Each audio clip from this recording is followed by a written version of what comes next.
Number છે અત્યારે પવનચક્કી જે ઊભી થાય છે એ જૂના સર્વે નંબર 64 માં જ થાય છે અને 64 છે એ માલિકી કોની છે તો સમાનાથા મંગુની માલિકી છે। હવે આ આટલું કર્યા પછી પણ પોલીસને સૂચના આપે છે કોણ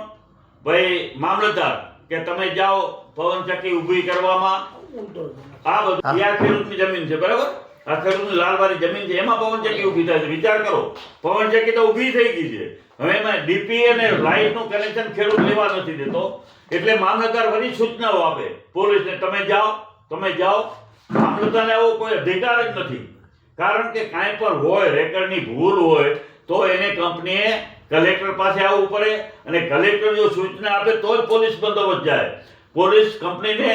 પોલીસ બંદોબસ્ત ક્યારે અપાય કે કલેક્ટરના હુકમ વગર એક વખત રેકર્ડની ચોકસાઈ થઈ જવી જોઈએ કે ખરેખર કેનામાં આ પવનચક્કી ઊભી થાય છે અમે એમ નથી કહેતા તમે મામલતદાર મંગાવે કલેક્ટર મંગાવે ડીઆરએને આદેશ કરે કે તમે જાઓ માપણી કરો